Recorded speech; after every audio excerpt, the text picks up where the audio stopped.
Hey, good morning. You're back with the crew. Well, half the crew. The lesser half.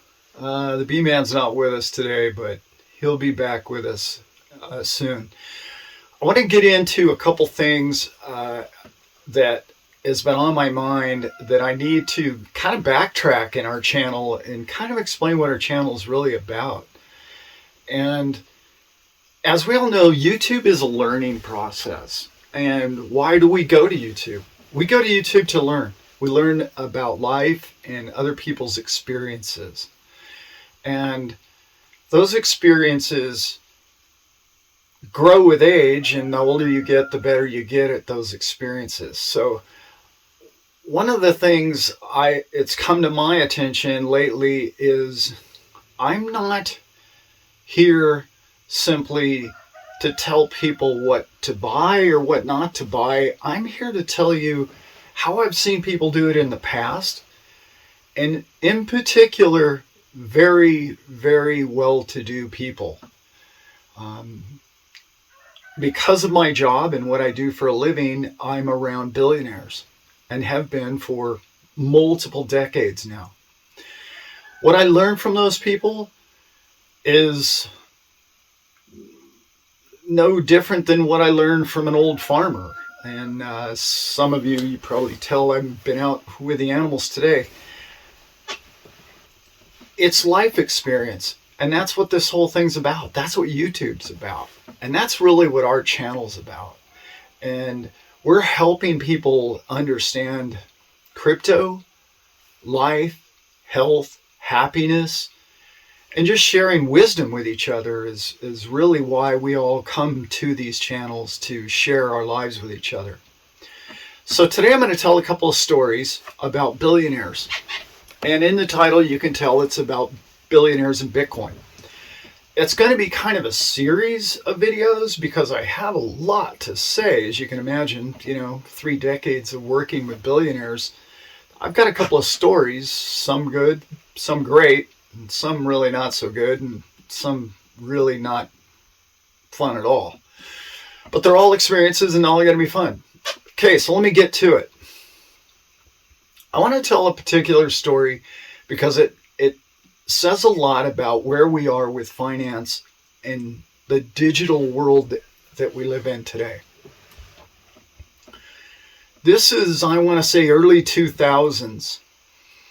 I was on a charter crew in the Caribbean, and we were chartered out by a family, a Swiss family.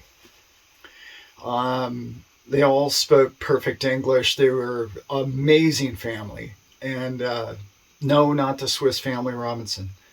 They had a bunch of kids, and the first couple of days, the boss and I were just sort of feeling each other out and deciding, hey, sizing each other up, and well, who is he and what's he all about? And I'll never forget this.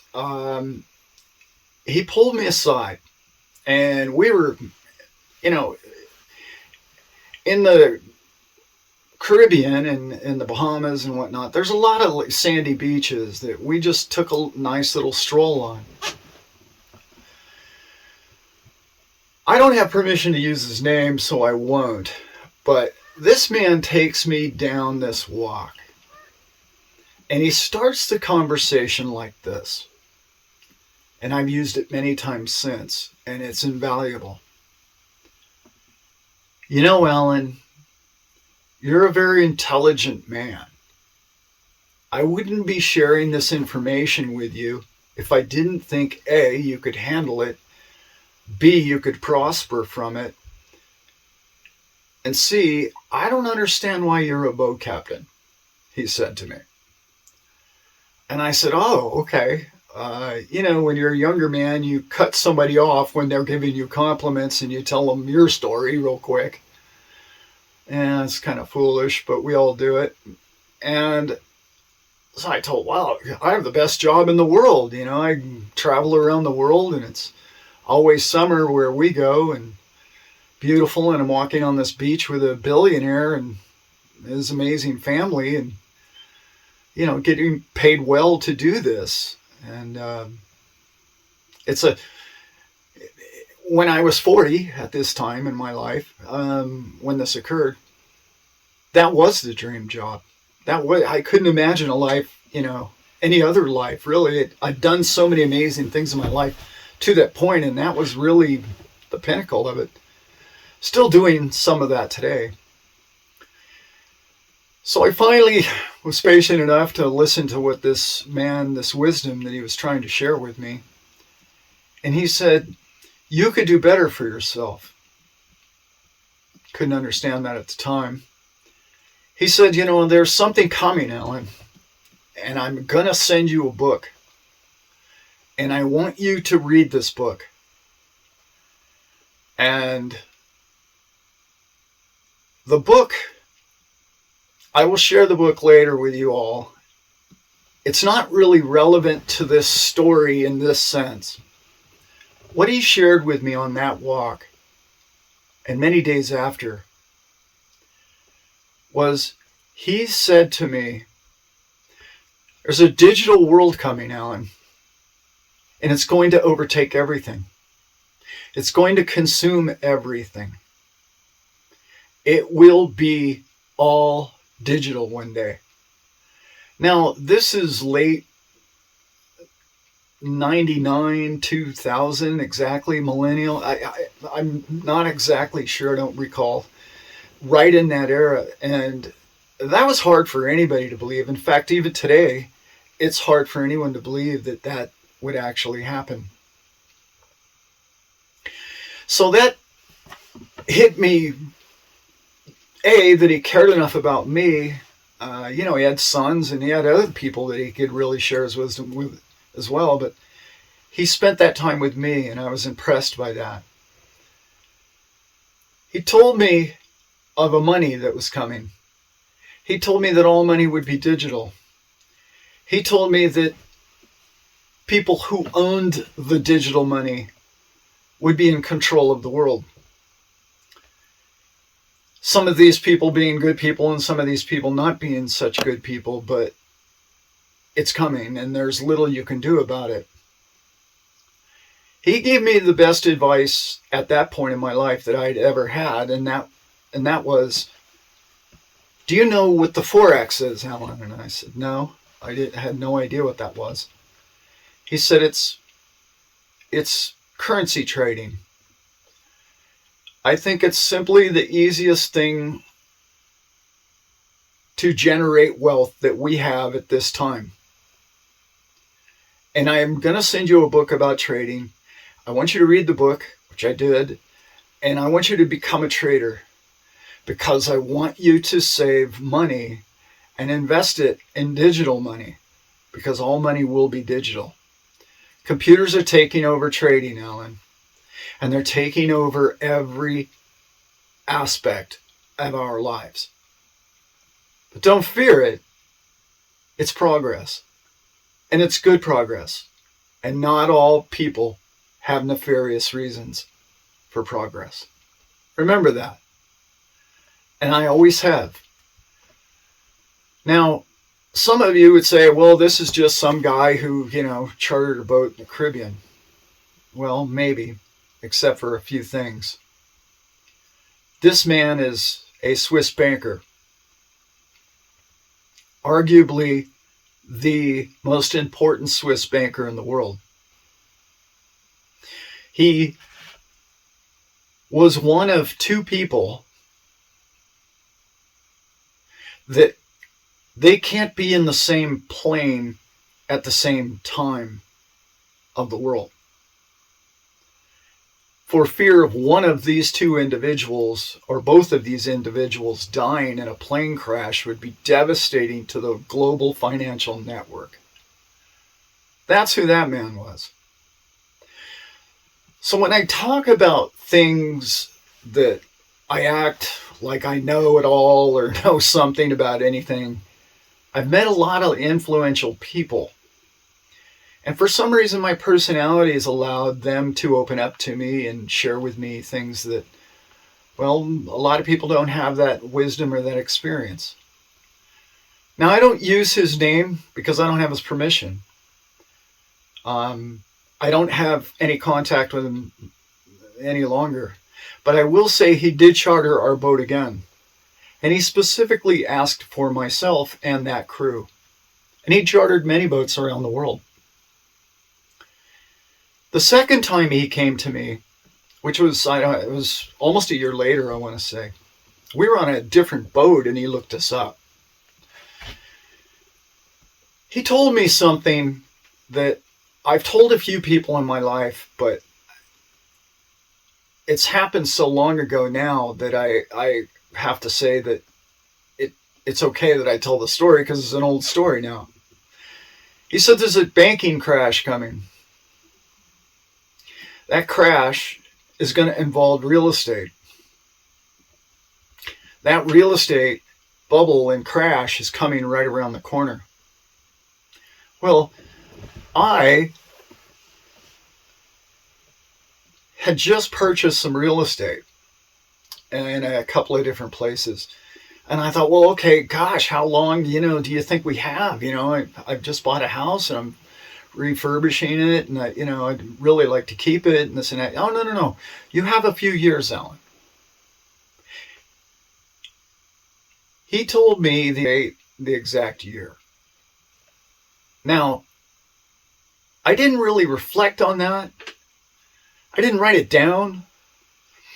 I was busy being a young man and partying a lot and enjoying life and doing things that yacht captains do. And I reflected upon that in 2008. Now, there's another story with a different billionaire on a different boat who told me in 2006 a similar story. Only he didn't talk about digital money or digital banking. He looked me in the eye and said, Allan, there's a real estate crash coming. Get out now. He told me that in 2006. And there's a lot of people who would say, oh, well, he was a lucky guess, this or that. This man owns 5 real estate companies. Massive real estate companies. He nailed it to the day. I was on the boat with him in Mexico when he told me, did you listen to me, Allan? Did you get out of that real estate that I asked you to get out of? He asked me to get out of it. I had a home in a ski resort and I had a home in Florida. And I love them both, and they were both up 300%. And everybody and their brother was buying real estate. This is 2007 now. He told me to get out of real estate. I sold at the peak of the market. I tell those stories not to say that I am any sort of financial genius or I'm sort of blessed to have known these people, which I truly have been blessed. I say that because I want you to understand where we're going with this channel. This channel is about sharing things that I've heard and seen and experienced and learned. I'm not a psychic. There are many channels out there that'll tell you, oh, I can tell you what's happening. And those guys weren't to the day. They were really good at what they did. As far as guessing, I'm going to call it guessing. But the reason why I'm bringing this up is about Bitcoin. Circle everything back to Bitcoin, right? Bitcoin and billionaires. So now I can give you a little background. Those are just 2 of the dozen billionaires that I've worked with, I should say. Is billionaires aren't necessarily buying Bitcoin right now. Sure, there's a few that are, and there's a lot of them behind the scenes that are. But they don't have to. Why do they not have to? Because they're billionaires. They are afforded the opportunity to get in late. That's where you come in. You don't have that opportunity. And I know a lot of you are going to say, wow, Allan, you don't understand. That's $50,000. No, it's not. It's a Starbucks cup of coffee each day, put aside, put into Bitcoin. Instead of a steak dinner on Friday night, have a hamburger. Whatever you need to do to put a little bit of money aside as often as you can and stay disciplined with it and get in now. The reason is what I've learned from many billionaires, and you can imagine the casual conversations that I've had with billionaires, sitting on the aft deck, having a martini. They are more relaxed on a yacht than they are anywhere else. Think about it. Maybe their butler knows more about what's happening if they have a butler, their personal assistant. But when they sit down with their boat captain, the man that they trust their children with, many of them would come to me and say, Allan, follow my kids. They're going out dancing tonight. And I would have to follow make sure they stay out of trouble and whatnot. So they trust you with their children, with their lives. It's a relationship that is deep. And I've learned a lot. And I can't obviously tell you everything I've learned in this one video of 30 years of experience. So when I talk as if I know something or I'm better than someone else or anything like that, that's not who I mean to be. I'm here to share wisdom with people. In particular, positive wisdom. We've all gone down this rabbit hole of, I'm going to call it just flat out economic negativity. People will tell you, oh, the sky's falling, the market's crashing, the life's coming to an end. We went through that real estate mess. Came through it. Sure, you could have prospered, and I did prosper by getting out. But not all change is bad. I watch a lot of these economic channels on YouTube, and almost to a T, almost literally every one of them has the cabal's out to get us all. And I'm not going to point any names out, but that's not what this channel is. This channel is my son and I sharing what we've learned about the people we experience life with and our optimism about what's happening. And getting back to the subject matter again, they don't have to buy Bitcoin. You have to buy Bitcoin. That's not financial advice. I'm just saying this. It's more than likely, if you think about it, that the wealthy are going to end up with all the Bitcoin. Why? Why is that? Why can I confidently say that to you right now? Because everybody I know and everybody who's on the YouTube telling you to buy Bitcoin is showing you some chart, some trading chart, which I've traded for years and years. They're going to say, okay, buy it here, buy it at the low, buy the dip, and then sell it at the top.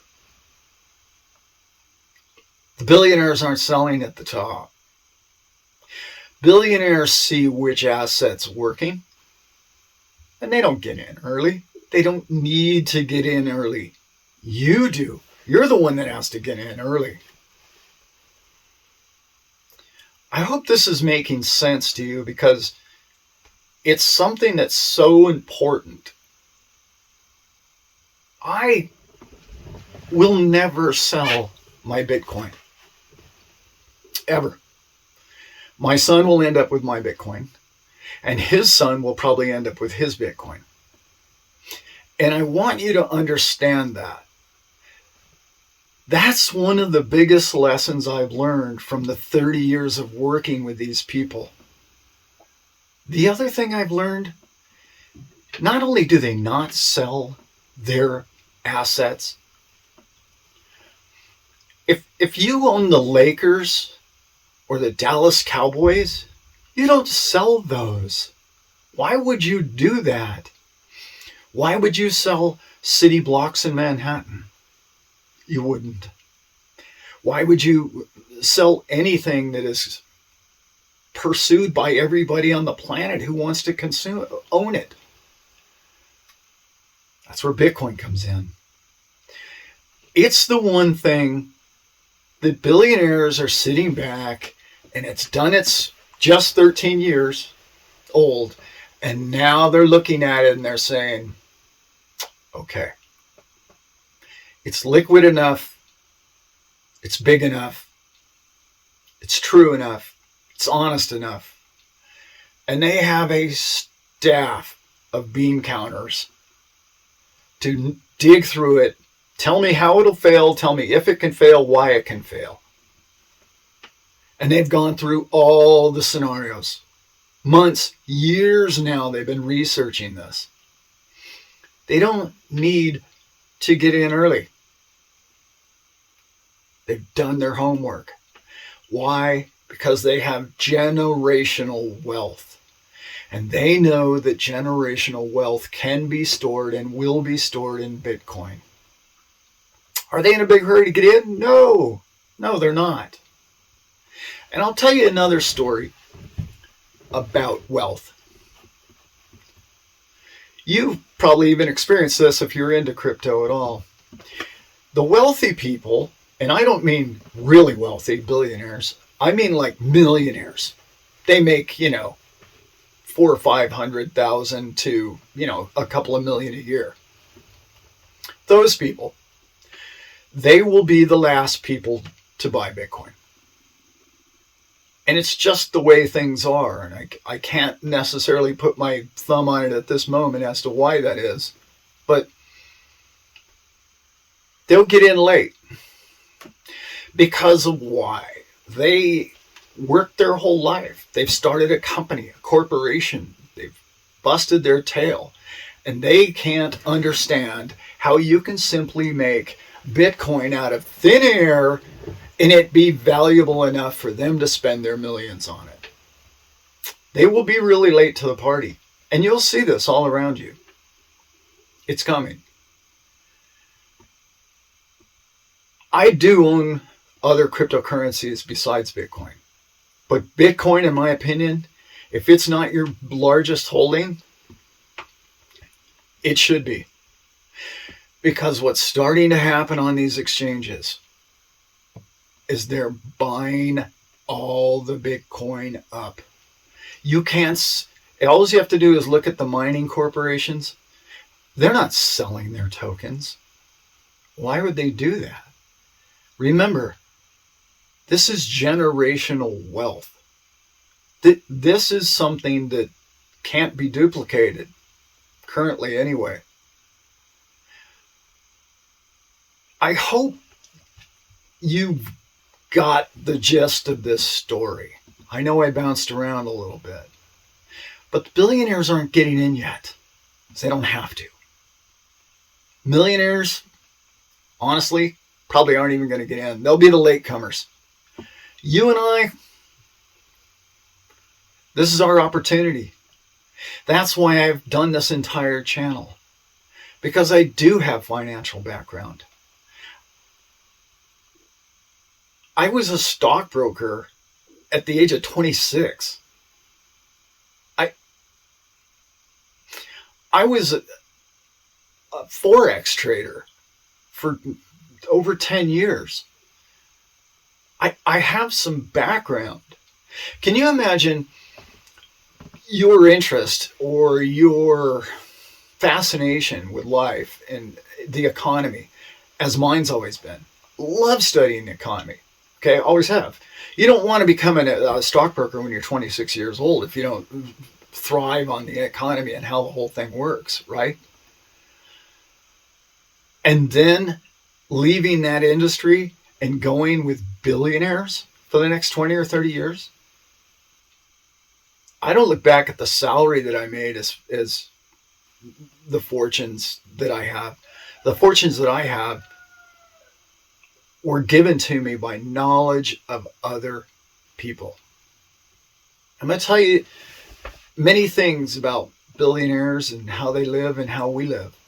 They're the same as you. They're no different than anyone else. It's hard to understand, and hopefully over time I'll be able to explain that to you. For now, find a way to learn what you can about Bitcoin.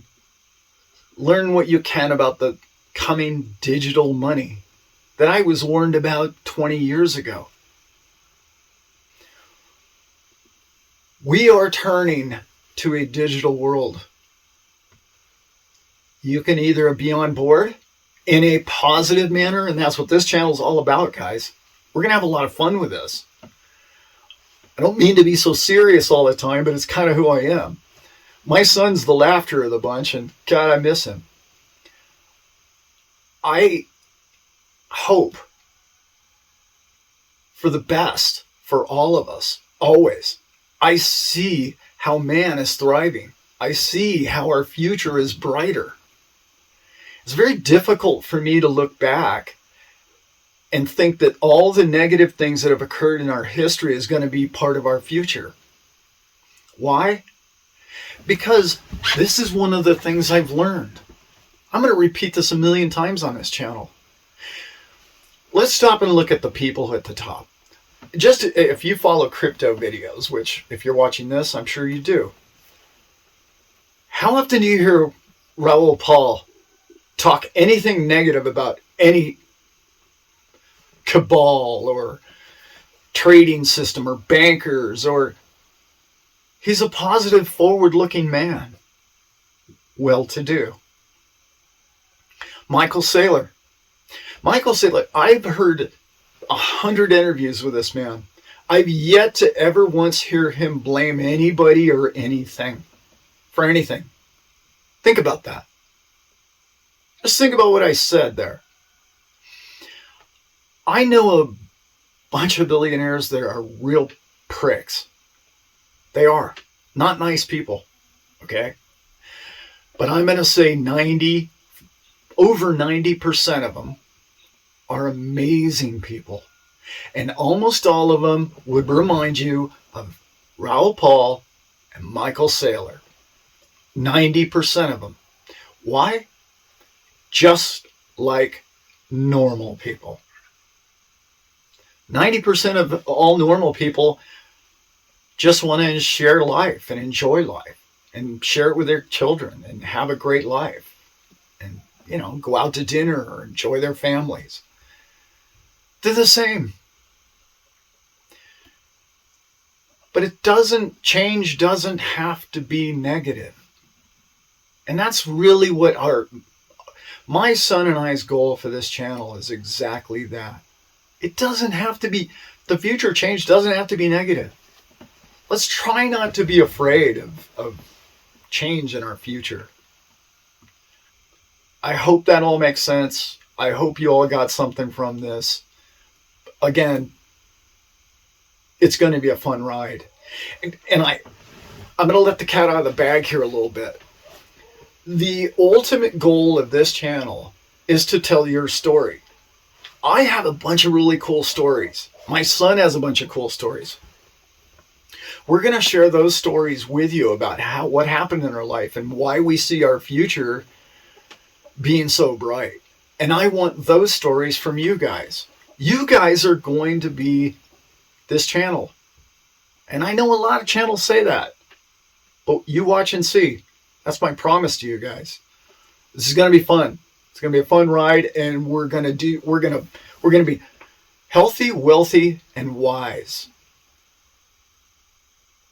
On that note, I'm out.